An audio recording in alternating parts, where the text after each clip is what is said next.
sëriñ Bassirou Mbacké Abdoul Khadr ànd ak délégation bu takku lool fas yéene dem ca réewu Mauritanie di dem goo xam ni ñoo ngi ko amalee ci ndigalul sëriñ Mountakha Mbacké moom sëriñ Bassirou xalifa général des Mourides bi ñu bàyyeekoo fii ci Ndar di Saint-Louis def convoi bu mag ngir fas yéene dem ca Rosso Sénégal. fii ci Rosso Sénégal taalibe yi fi nekk taxawu nañ délégation xalif général des Mourides bi yombalal jéggi dex gi ngir dem ca fi nga xam ne moom moo di Rosso Mauritanie loolee taalibe yi def nañ ci Pastef ak liggéey bu am solo mu nekk lool Serigne Bassirou Mbacké moom Serigne Abdoul Khadr mi jiite délégation bi sant na leen ci bu baax a baax daal leen di ñaanal.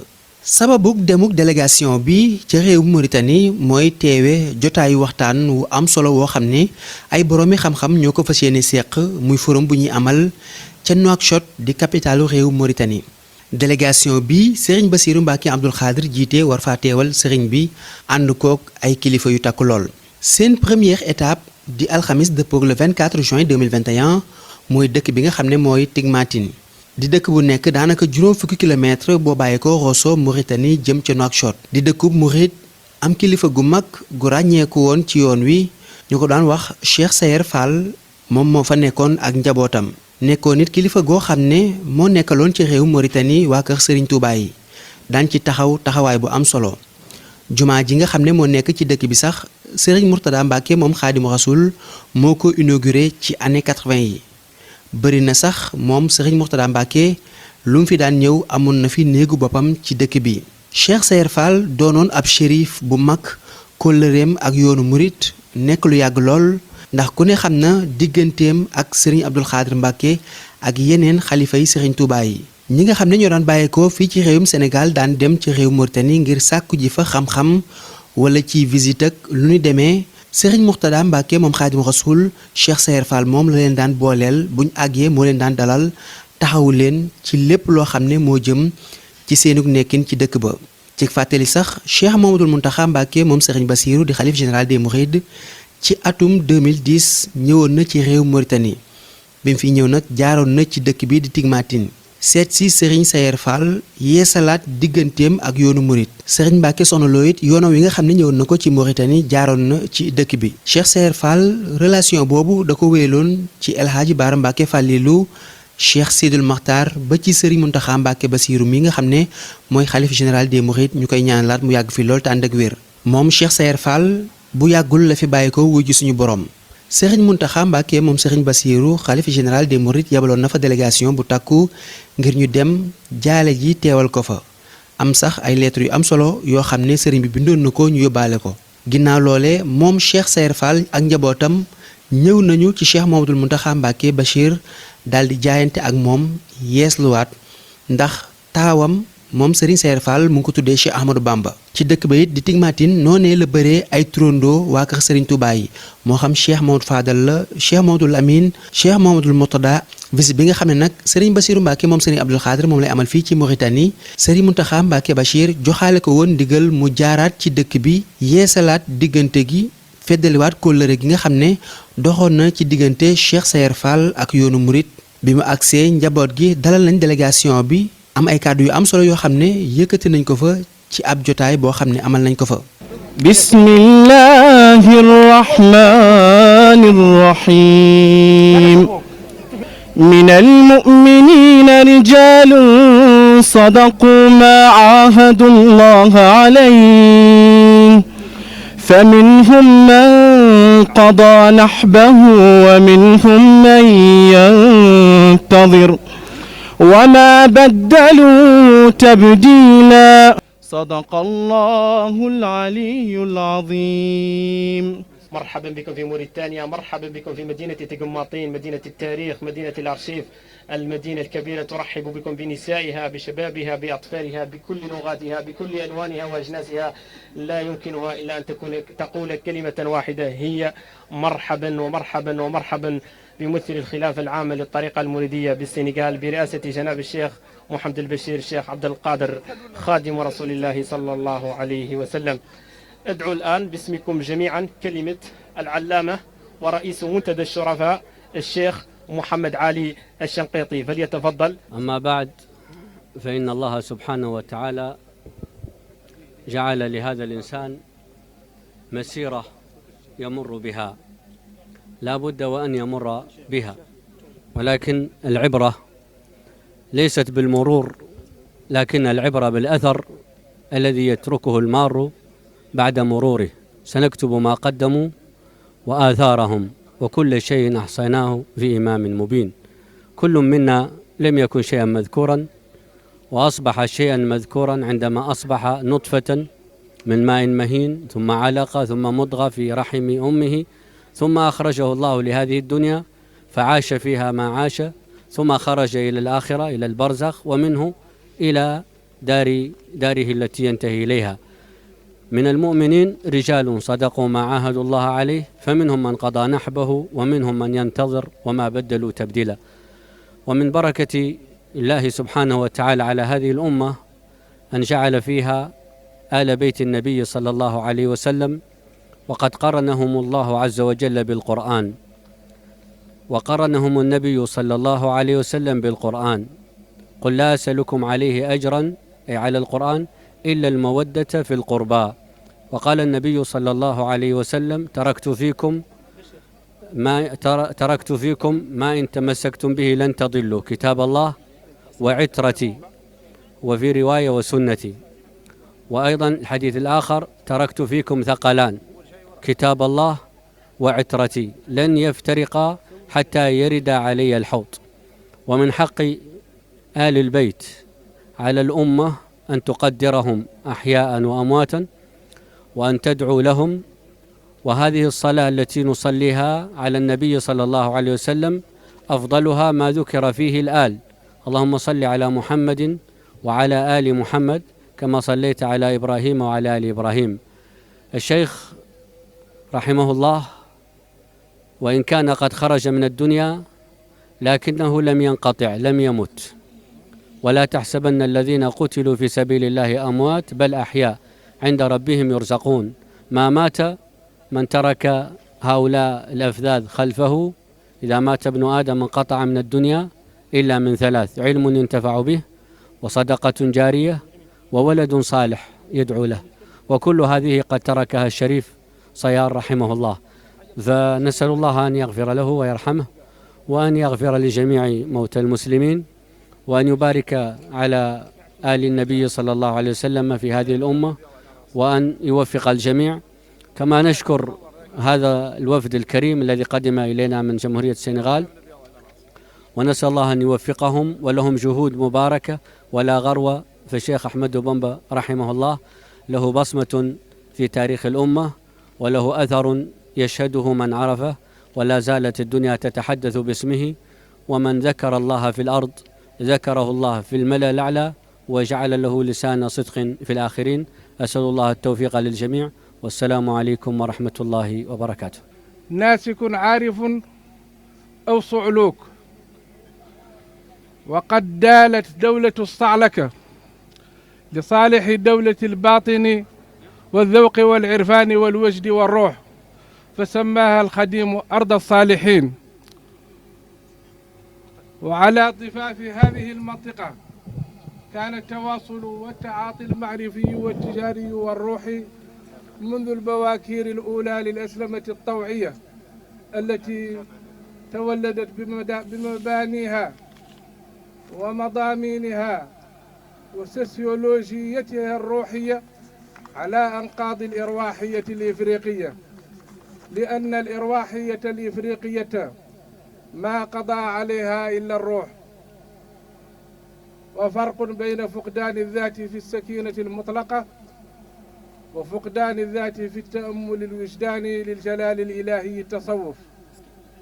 وتعاقب المجددون والأئمة والعارفون وأرباب الأحوال والنساك وسلاك طرقنا الصوفية المجيدة على ضفتي النهر، فاصطبغت بتلاوينهم، وتزينت بأنوارهم، وتزكت بأورادهم، واستوسقت بوجدهم، فجاهدوا وجالدوا ونافحوا وعلموا ودربوا وتخلقوا بأخلاق الله حتى قامت في النفوس دولة الروح، دولة الروح والباطن والوجد والذكر والفكر دولة الفقراء ودولة المحبة، وبالمحبة يجازي الله العارفين.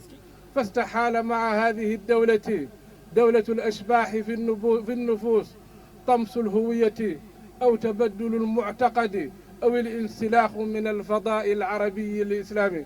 وبعبارة أخرى كانت ثمة عدم قابلية لمنتوج معرفي لا يصطبغ بصبغة العرفان وأهله. ومع المحتلين والمستعمرين العتاة الذين فهموا الدرس فاتجهوا رأسا إلى مشايخنا ومناضلين الأفارقة وقادة الرأي والمجاهدة، فقضوا عليهم بعد عراك وصبر وجلد ودماء في سبيل الحق والحقيقة.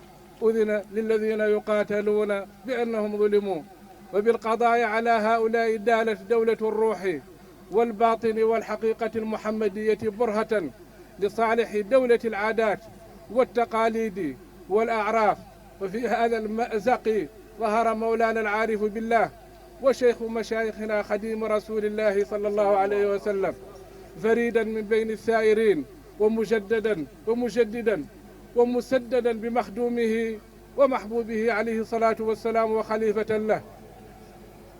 فأوهن دولة الظلم فرنسا المستعمرة وأذيالها وإسلامها، وأعاد الاعتبار للإنساني الإفريقي، ونفض الغبار عن هذا الدين وفصله عن علائق العادات والتقاليد، وخلق منظومة أزاحت عن المعرفة الدينية ألغاز الفقهاء وصلفهم وتفلسف العقديين وجذب أهل الأحوال.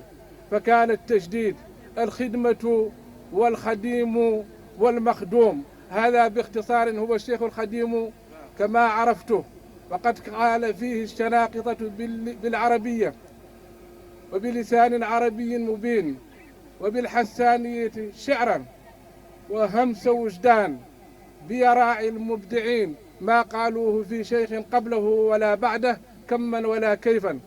وباسمكم جميعا وباسم أهل قنار قرك وتنجين، ومن خلال أعز الرجال وأعلمهم وأخلصهم وأكثر الموريتانيين شهرة عالمية اليوم، وسيد الوسطية محمد علي الشنقيطي وأخيه البروفيسور خديم الحيد، وعمدتنا المجيد بومبو الدرمان.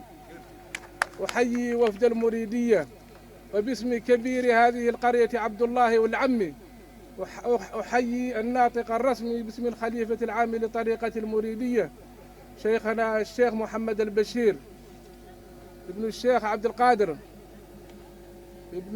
ابن خادم رسول الله صلى الله عليه وسلم، ومن رافقه من الأفاضل والأكابر والعلماء والأجلاء. إن هذا الدين فتح لمعتنقيه وهم جدد على صفوف الإسلام بابا واحدا لا غير، أي بمعنى أنه لا اجتهاد فيه ولا زيادة ولا نقصان ولا تأويل ولا استنباط ولا ذوق ولا فهما يؤتاه المؤمن، وهو باب اهدنا الصراط المستقيم، وله تفسير في آية أخرى ولا تتبعوا السبل فتفرق بكم عن سبيله. أما حين ذاق المسلم معرفة الله ومحبته وفهم بالقلب ما لا يفهمه اللسان، وطوع الجوارح وهذب الجنان، وأطرق لله فكرا وذكرا ووجدا، وأعرض عن المخلوقات وبقي مع الخالق، وتصفى من كدرات حظوظ النفس والهوى والشيطان، وتحلى وتخلى وتجلى بعين اليقين وعلم اليقين وحق اليقين في مقام الإحسان. خوطب خطابا آخر فقال له الله: والذين جاهدوا فينا لنهدينهم سبلنا.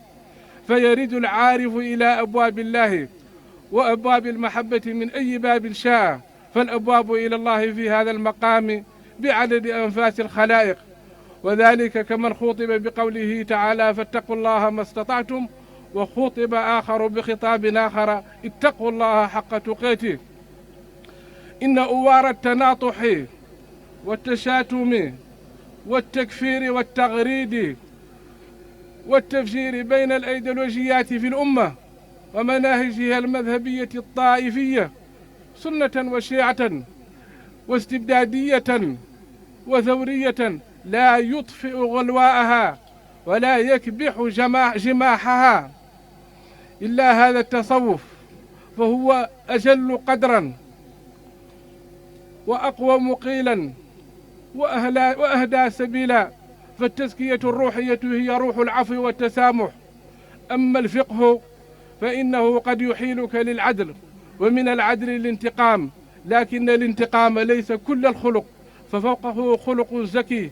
ربما سأختم أذكر أستاذنا الفاضل أحمد سالم جنگ أن شيخنا محمد المرتضى أجلسني وأجلسك عام 95 فعقد بيننا حلفا في الله، كان يتذكر منه أن يثمر ثمرة الدين وثمرة الحق والحقيقة، وها هو اليوم فإن الأقطاب يرون ما لا نرى، لأن الله وضع أمامهم كاميرا الكون بعلويها وسفليها.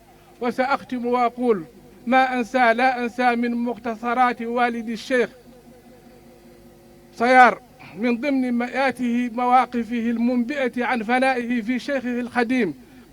قال لي مرة عقب مقدمي من المشرق وكان بي تشدد سلفي ونفور من الحضرة في ريعان الشباب، قال لي يا فلان لقد سميتك على أفضل الناس عندي وأعظمهم في شغاف فؤادي، لأنه وسيلتي إلى رسول الله صلى الله عليه وسلم. وقد ردني رسول الله صلى الله عليه وسلم حين قابلته إلى الشيخ القديم، قال لي ارجع إلى الشيخ القديم. قال لي والدي هذا الكلام: قد ردني إلى الشيخ القديم أن أتبعه، سميتك عليه وما يضيرني أن تكون هكذا أو هكذا، لأني واثق أنك لن تكون إلا كما يريد لك القديم، لن تكون إلا كما يريد لك القديم. وقد غسلت يدي من تربيتك وتوجيهك يوم سميتك على الشيخ القديم، وليس أدبا مع القديم أن أنازعه في تربيتك بعد أن أعطيتك له. في هذه المنصة مام سيدي جان هو أسن وأكبر إخوة الشيخ وإمام الجامع في روسو، وهناك الرجل الذي سمي الوالد على اسمه مختار جنبت، وشيخ مشايخ قنار علي نفال. هناك كوكبة حضرت ممن ذكرت ومن لا أذكر، هناك أخي جميل، هناك أهل أجفغ عمر. باسمكم جميعا وباسم من حضر أرد التحية لمولانا الشيخ، وعلى الله قصد السبيل، والسلام عليكم ورحمة الله وبركاته. الشيخ محمد سعيد صيار يؤكد على العلاقة الخاصة بين المريد والمراد، ولا أدل على ذلك من تجشمكم عناء السفر في ظل تداعيات جانحة كورونا التي أضرت بالبلاد والعباد، ونتوسل إلى الله تعالى بجاهكم وببركتكم أن يرفع عن المسلمين هذا الوباء، فهو وحده القادر على ذلك. أعضاء الوفد الطوبوي الموقر، روي البخاري في صحيحه عن رسول الله صلى الله عليه وسلم قال: إن من أبر البر أن يزور الرجل أهل ود أبيه. وكما تعلمون فإن الشيخ محمد سعيد صيار والشيخ سيد أحمد ولا اسمه ووالدي محمد ولا أجفغ عمر كانوا من الرعيل الأول من مصادر الشيخ الخديم رضي الله عنه، وجزاه عن الإسلام والمسلمين خيرا. فلا شك إذن أن هذه الزيارة تحيي عهودا لم تندرس، وتقوي روابط وصلات عض عليها سلفنا الصالح بالنواجذ، وتركوها كلمة باقية في عقبهم، فنشروا الطريق المريدي السمحة في أرض البيضان، فتزكت النفوس وتحلت فسارت في عالم الملكوت، وعادت لأصحابها بغرائب الحكم. قال تعالى: واتقوا الله ويعلمكم الله والله بكل شيء عليم. أيها السادة الكرام، ها نحن نحتفل معا بذكرى وفاة الشيخ محمد سعيد صيار الذي إن غاب عنا جسده الطاهر فما يزال هديه حيا بيننا من خلال سلوك أبنائه ومريديه وتلاميذته، وما مات من أبقى ثناء مخلدا. لقد جعل الشيخ من تقماطين عاصمة للتصوف والزهد والتزكية، وأقام فيها الإسلام على دعائمه الخمس، فصلى وزكى وصام وحج بيت الله الحرام وجاهد في سبيل الله بالكلمة الحسنة والدعوة الوسطية التي تقدم الإسلام الصحيح الوسطي دون إفراط وتفريط. ويشهد على ذلك هذا الجمع الذي يقف أمامكم من مختلف المشارب والشرائح والجهات والدول، يجمعهم هدف واحد هو معرفة الله تعالى وإخلاص والعبادة له. وقد تعرضت لبعض خصال الشيخ في مرضيتي له والتي سأنشدها اليوم أمامكم بإذن الله. أيها الوفد الكريم، لقد ورثت من آبائي حبكم والتعلق بكم، فجدي محمد والأشفق عمر كان من تلامذة الشيخ الخديم المقربين، وكذلك كان حال أبنائه من بعده مع أشياخهم. فوالدي المصطفى والأشفق عمر سماه على الشيخ محمد المصطفى، وأنا سماني على الشيخ البشير رضي الله عنه، وأرجو من الله أن أنال حظا من بركة ذلك الاسم. وأنتهز هذه الفرصة اليوم لألتمس صالح الدعاء منكم، وأرجو أن أنال به فتحا ونصرا وتوفيقا وتقديما، وأن تبقى تلك العلاقة والصحبة الإلهية كلمة باقية في أهل أشفق عمر حتى يرث الله الأرض ومن عليها. وهذه المرثية بالشعر الحساني تقول: وتوف خلع عنا صيار توفى، يا العين بالعار بكي، لا ترقى لك الأخبار طويلة دمع العين من كيف سيلان الجار باح وبايح للمساكين، والضعف الأيتام والجار طرف والسترة، وتعاين المواجهة يا جماعة قنار بكي، أم تقماطين هذا بل الدمع بالكثار فقدتي صيار الثمين، الموحد الديب الصبار البشوشة هيه الرزين لمونك باطل في الخطار، يا الله لك يا الوالد الحنين، ابكي لك يا العين ولتات ترقى لك دمع الوليات بكوا، يا الاولاد والامنات بكوا، هذا مصاب متين وصبروا كروها مرات النا لله ذاكقين، هو محض الثبات هو محض اليقين، تعطيه الرحمه وتعلي مقامه فعلى عليين، وبارك في اولاد وذبلي ومنات ولامه مجتمعين امين، اللهم صل على سيد المرسلين. راعيه القنار بالعار ترحب ما فيه الشك بالوفود اللي جاوا كبار، وبه الشيخ اليوم مبكى. راعيه القنار بن عار ترحب ما فيها شك بالوفود اللي جاوا كبار، وبه الشيخ اليوم مبكى. المشاركة مرضية في حق الوالد الشيخ المربي بقية السلف الصالح محمد سعيد صيار، تقول: المروة والدين بالإطلاق والسر ومكارم الأخلاق ومعالي الأمور والإنفاق انصابوا من عاقب صيار، ونصاب وذاك عليهم شاق الضعفة والعزري والجار، بالطف نهار مشعنا بالخلفين من الأخيار، وبدلوا نعيم الجنة باللي على الصيار في ذي الدار. والسلام عليكم ورحمة الله. زارنا اليوم وفد طوبى، وطوبى لأناس قد زارهم وفد طوبى، فبإقباله نراه شروقا وبإدباره نراه غروبا. زارنا اليوم وفد طوبى، وطوبى لأناس قد زارهم وفد طوبى، فبإقباله نراه شروقا وبإدباره نراه غروبا. مرحبا مرحبا لقد زرتمونا، مرحبا مرحبا لقد زرتمونا، من بلاد تنفي الأسى والخطوبة، وتزيل الهموم عن قاطنيها، وتذيب الشجاة تسر القلوب. فهنيئا حلفتم بالندى من أهل تيقماطين صدرا رحيبا، فهنيئا حلفتم بالندى من أهل تيقماطين صدرا رحيبا. هذه الأرض رحبت واستهلت، قد أنرتم بذا المجيء الدروبا. ماءها العذب فاشربوه وعلوا، وخذوا من معينه ثم كوبا. أهل تيقماطين هيا وقولوا مرحبا بالضيوف من أهل طوبى. والسلام عليكم ورحمة الله. الحمد لله رب العالمين، والصلاة والسلام على أشرف الأنبياء والمرسلين، السادة الحضور، مشايخنا الكرام، آل بيت الرسول، سلالة الدوحة النبوية الشريفة، أبناء وأحفاد المريد الصادق شيخ محمد سعيد صيار فال تغمده الله بواسع رحمته. الحمد لله، اليوم يمكنني أن أقول: رمتكم طوبى بأفلاز كبدها، ها هي طوبى اليوم في تيقماطين، قيادة وأتباعا وأحبابا.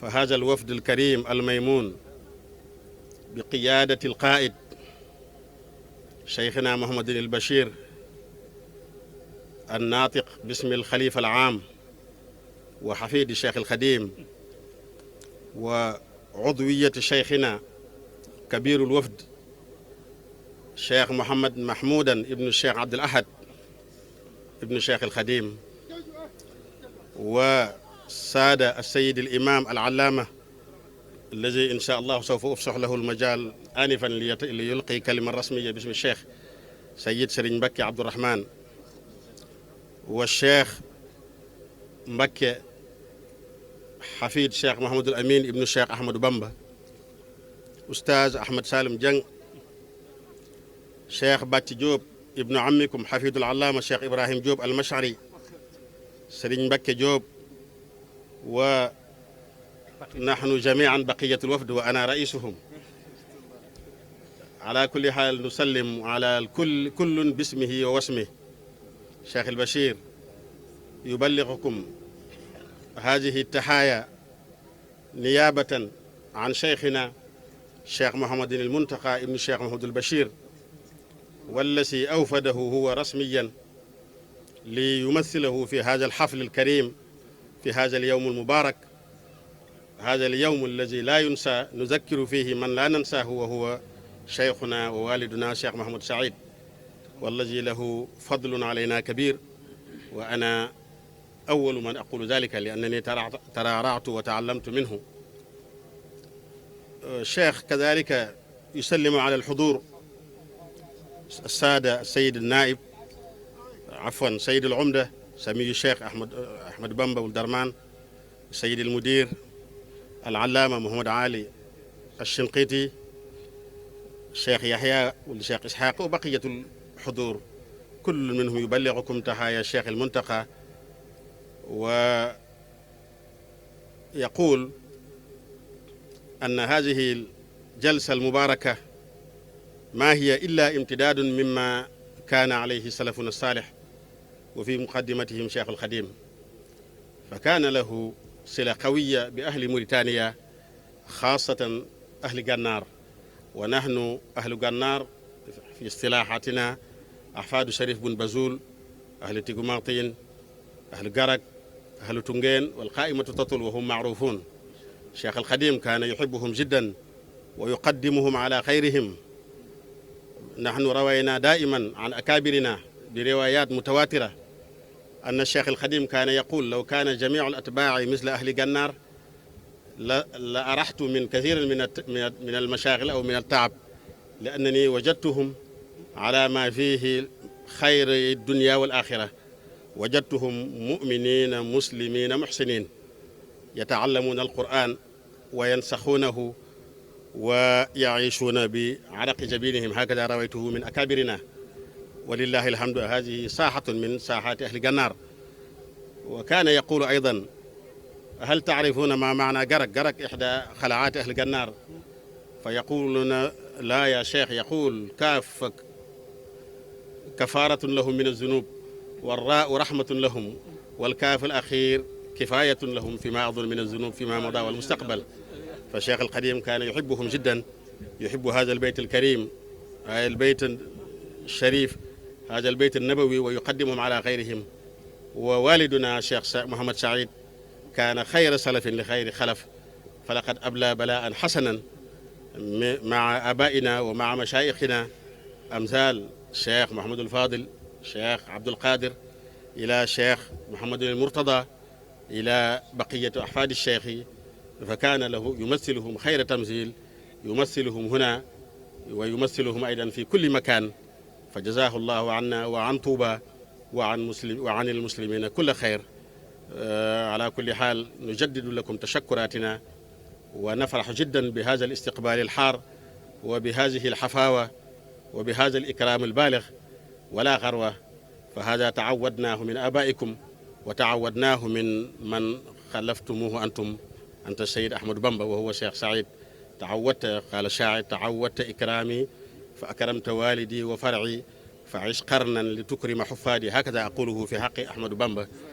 وعلى كل حال نطلب منكم الدعاء، فمن هنا ترجى استجابة الدعاء، لأن هنا بلاد الشيخ الخديم، وهنا أيضا بلاد الرسول صلى الله عليه وسلم، حيث أبناؤه، حيث أحفاده، وحيث المريدون الصادقون. يا آل بيت رسول الله، حبكم فرض من الله في القرآن أنزله، يكفيكم من عظيم القدر أنكم من لم يصلي عليكم لا صلاة له. هذا ابن فاطمة إن كنت جاهله، بجده أنبياء الله قد ختموا. أفسح الكلام لأخي سرين بكي عبد الرحمن، فليتفضل. أعوذ بالله من الشيطان الرجيم. بسم الله الرحمن الرحيم. الحمد لله رب العالمين، وصلى الله على نبينا محمد وآله أجمعين. أيها الإخوة الأفاضل، آل رسول الله صلى الله عليه وسلم، أيها الإخوة الأفاضل، سكان أرض الصالحين، أيها الإخوة الأفاضل، سكان أرض العلم والولاية والمعرفة، موريتانيا، أحييكم باسم الشيخ محمد البشير ابن الشيخ عبد القادر ابن الشيخ أحمد بامبا، رئيس هذا الوفد المبارك القادم من طوبى المحروسة، من عند الشيخ أحمد بامبا، ومن عند خليفته المبارك الشيخ محمد المنتقى، حفظه الله تعالى ورعاه، حافظ العهد الذي قطع على نفسه أن يرعى العهود الماضية مع سلفه الصالح. أرسل هذا الوفد المبارك برئاسة الشيخ محمد البصير الناطق الرسمي للطريقة المريدية، ومعه ابن عمي الشيخ محمودا ابن الشيخ عبد الأحد مكي الخليفة الثالث للطريقة المريدية. وهذا الوفد كما ذكر الشيخ محمد المرتضى أتتكم طوبى بما لها من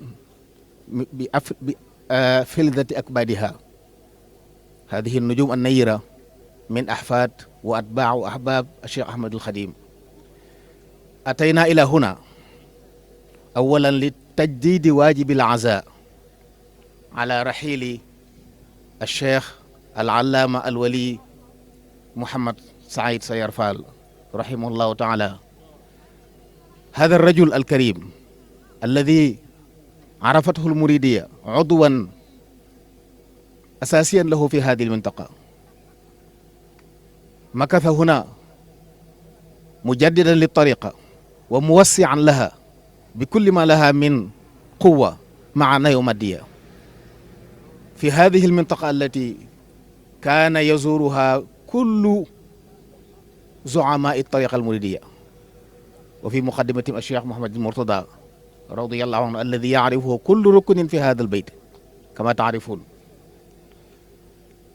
أتى الوفد لتجديد واجب العزاء في وفاة هذا الرجل الذي يعتبر عمدة من عمد المريدية في هذه المنطقة. كان له دور بارز في ترسيخ وجود الطريقة في هذه المنطقة، كل من يعرف الشخصية يعرف هذا. هذا الرجل الذي من سلالة بيت النبوة، بيت العز والشرف، هذا الرجل الذي ذكره الآن الشيخ مرتضى كان ملجأ آمنا للطلبة القادمين من طوبى يدرسون العلم الشرعي هنا. إذن من واجب الشيخ الخليفة أن يوفد وفدا في مثل هذه الجلسات، لأن الجلسة جلسته والجماعة جماعته، فهو يشكركم جميعا على هذا التكريم وهذا الاحتفاء بهذا الوفد الكريم، فجزاكم الله خيرا، وأبقاكم ذخرا للإسلام وللمسلمين وللمريدين في هذه المنطقة. والوفد أيضا جاء لمهمة أخرى، مهمة توطيد وتأكيد على العلاقات الروحية والثقافية التي كانت تربطنا منذ قديم الزمان. فقد ذكر الآن أن تجماطين كان المنطلق لمشايخ العلم والمعرفة في السنغال. من هنا انتقل إلى السنغال الشيخ مختار جوب الكوكي المعروف، الذي كان الشيخ خديم يقول كان سيد زمانه في منطقته. هذه المنطقة المباركة منطقة العلم والمعرفة والعرفان والولاية، علاقتها بالمريدية وبالشيخ الخديم وبآل الشيخ الخديم علاقة قديمة قدام الزمان. ولهذا أراد الشيخ محمد المنتقى أن يوطد هذه العلاقات ويرسخها ويجددها، ولذلك أرسل هذا الوفد المبارك لتدركوا أنه يعرف أن هذه المنطقة منطقته، وأن سكان هذه المنطقة هم أهله وآله. يدعو لكم بالخير والعافية ويذكركم في كل دعواته، وإلى جانب ذلك هو ربيب لهذه المنطقة، تعلم هنا وهو من خريجي هذه المحاضر الكريمة. كل هذه العلاقات يجب ترسيخها وتوطيدها بماء الاتصال والتعاون. ولهذا أرسل هذا الوفد المبارك، فوجدوا أناسا طيبين استقبلوهم استقبالا حارا وكرموهم كرما يدلنا على الشنشنة العربية الأصيلة. فجزاكم الله خيرا على هذه، ولا نجد أكثر من أن نقول لكم ألف شكر لكم، فجزاكم الله خيرا على هذا الموقف النبيل، وإن طوبى ستبقى على العهد ما دامت الحياة. والسلام عليكم ورحمة الله. هكذا بما يخص المرحوم لا بد أن أعرج عليه قبل أن أدخل تاريخ. فقد عرفناه عارفا فقيها مجددا، وكان قبل وجهة للقاصدين، سواء أولئك الذين يأتون من الأماكن النائية يبحثون عن ملجأ، أو أولئك الذين يطلبون العلم والعرفان والتصوف. في هذه اللحظة التاريخية إذن يسافر الحاضر القهقري عبر الزمن إلى نقطة البداية، حيث تلك الفترة التأسيسية لهذه العلاقة الروحية التي أصبحنا نتوارثها عبر الأجيال، حيث الحضرة الروحية الربانية الخديمية وإشعاعها الثقافي الصوفي الذي عم ويعم منطقة الضفة بوجهيها الموريتاني والسنغالي، ويتحول فيها الماضي حاضرا ماثلا متمثلا في أسمائنا وأورادنا وحركاتنا من وإلى بعضنا البعض. ولعل وجودكم اليوم بين ظهراننا في هذه المدينة المباركة والتي سميت ذات يوم بعاصمة جنار أكبر دليل على وشائج القربى ومتانة الارتباط. ولا يفوتني وأنا أتنفس عبق التاريخ إلا أن أذكر أولئك الدارمنكيون الذين انطلقت رحلتهم إلى السنغال من هذه المدينة حاملين مشعل الرسالة ليختاروا الاستقرار والإقامة في مدينة طوبى الخديمية بجميع بطونهم: صقفرة، قنبلة، جاخومبا، سادي وعمار. واندمجوا في النسيج الاجتماعي السنغالي مشاركين في التنمية الاجتماعية والاقتصادية لذلك البلد، ولاعبين دور السفراء غير المصنفين لموريتانيا. ويروى أن الشيخ أحمد بامبا رضي الله عنه قال: الحاجيون أهلنا. ولعل التاريخ يعيد نفسه، فبعد 600 سنة على هجرة هؤلاء إلى السنغال يرحب بكم في مدينة التنوع الثقافي مهد الحضارة الجنارية، حفيد أول حاج تطأ قدماه أرض تجماطين، فأهلا نزلتم وسهلا حللتم. قال الشيخ أحمد بامبا في كلمته أنه منذ أكثر من 25 سنة من الآن، أي في عام 1995، طلب مني أنا شخصيا فضيلة الشيخ محمد مرتضى أن نهتم بتعليم الشيخ أحمد بامبا وبمواصلة دراسته لأنه يرى فيه الخير ويرى فيه الأمل ويرى فيه انطلاقة جديدة للمريدية في موريتانيا وضواحيها. إذن هذه شهادة كنت أريد أن أدلي بها أمام الشيخ محمد البشير. هذا الشيخ البطل، هذا الشيخ محمد البشير الذي منذ أن تولى مهمة الناطق باسم الخلافة المريدية فهو يقوم أيضا بالدور متميز في توسيع المريدية، ليس في السنغال بل في العالم، في أمريكا وآسيا وأوروبا. وكذلك في أثناء ماغال في توبا يقوم بتنظيم ملتقيات ولقاءات فكرية يحضره نخبة متميزة من مختلف أنحاء العالم. هذه جهود مشكورة وندعو الله له أن يوفقه في هذه المهمة النبيلة. وكان أنا أعرفه شخصيا لما وصل إليه خبر انتقال الشيخ محمد السعيد إلى الله سبحانه وتعالى كان ينوي أن يحضر في نفس اللحظة، ولكن الشيخ أحمد بامبا هو الذي خفف عليه العبء وطلب منه أن ينتهز فرصة أول زيارة له ليكمل هذه النية. إذن نشكركم جميعا وندعو الله سبحانه وتعالى بالتوفيق. وأتأسف على تناول الكلمة بعد كلمة الشيخ، ولكن هي شهادة حق ولا أرتاح إلى أن أبديها بها إن شاء الله. السلام عليكم ورحمة الله.